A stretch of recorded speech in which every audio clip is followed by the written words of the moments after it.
Let's come forward from 1913 to the Depression era and the role that the Fed played in that, the inflation-deflation cycle. Would you like to comment on that? Yes, a lot of people, and you can still find in history books that the economists were reassured in the 1920s that there was no inflation. Prices were relatively stable, and they always said that inflation was rising prices. But if you look at the monetary history, there was a lot of monetary inflation during the 1920s, and the money, instead of going into production, it went into speculation. Of course, it bid up the price of stocks and real estate, and then it finally came to that time when there is concern, or they make the decision, look, we think we can not only save the dollar and stop the inflation, but we can make some money on it. They say, we're going to have to turn this off, so they cut back on the credit, and it caused the stock market crash. And of course, then a Great Depression followed. Previous inflation always leads to a correction of a recession or depression. But if you compare what happened in the 1920s, very similar to what's happening here in the 1980s, and you just think about how many times you read in the last 6 or 8 years that the government's told us there's nothing to worry about, there's no inflation. Well, there's been a greater expansion of money now than there was in the 20s. Of course, there was a greater speculation in the stock market and a bigger stock market crash.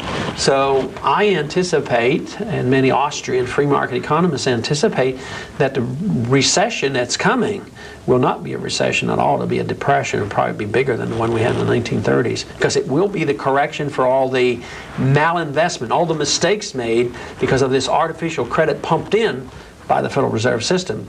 So we have to look for the correction. The next president will be blamed for the depression, but they shouldn't get to blame. It should be the Federal Reserve policy and the Reagan administration and the Congress today who've run up the debts and created the new money that has set the stage for the next recession. The next recession or slant depression, if it becomes that, do you have an idea in mind for when that might begin? We see all these books out now, the Great Depression of 1990. And I have an idea, but the most important thing about Austrian economics is that you cannot project precisely, because events occur with emotional aspects, human beings making decisions. That's why, although many, including myself, kept saying there's going to be a stock market crash, but I didn't know it was going to be October 19th. It could have been October 10th, or it could have been November 15th. I mean, it comes when people just get frightened and scared and panic. So Austrian economics teaches that, yes, we know a depression is coming, but we don't know the day it's going to start. But still, a lot of people say, well, what do you think? Because you just have to make a judgment for personal and financial reasons. I think there's going to be another major financial event before the end of this year, close to the election, more likely before than afterwards. And that by next year, next spring, it'll be very clear that this country is moving rapidly into a recession. We put that question to Congressman Gonzalez, your former colleague on the Housing Banking Currency Committee. And I said, well, I've been reading a lot about how the next president is going to be the next Herbert Hoover. And he said, if we're lucky, the depression will wait that long. Yeah, and I wouldn't argue a whole lot, but time is running short. Here we are in August already, and a recession could start tomorrow or the next day. It could be very clear. I think, matter of fact, the standard of living has been going down. I think history is going to show that the country has been down on the down slope maybe for the past 10 years. It's just not going rapidly, and it's not confirmed by the government statistics, but they're changing all the time. They use GNP figures to reassure us everything is okay, and 40% of the GNP is government spending, and where do they get the money? They print it. And also, you know, like for CPI, they change in that. If it's going up too fast, they change the way they calculate it. But if you go to the average guy on the street and say, is your cost of living going up? He says, I can't even pay my bills. I'm not even buying steak anymore. And so things are a lot worse than the government would lead us to believe. Can we get back to this matter of political power, economic power, and control of the economy? Were you in Congress when Wright Patman was still there?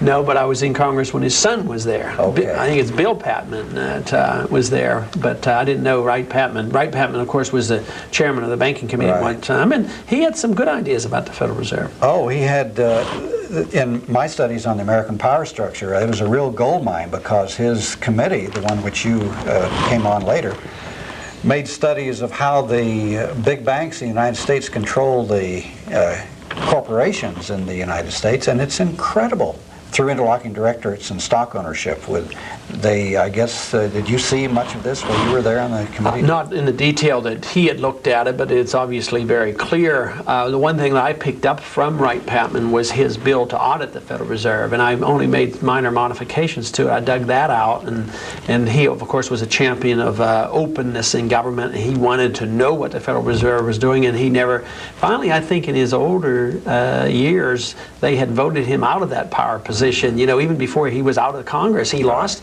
his position. They put in Henry Royce, who was much more controlled by the banking people. But he was a good person, and he wanted more openness. I don't know if he was as strong on the gold standard as I am, but he certainly was against the type of banking system and how the banking system and the Federal Reserve serve the interests of the bankers and large corporations. Did the bankers control the mass media the way they control other major industries in the United States?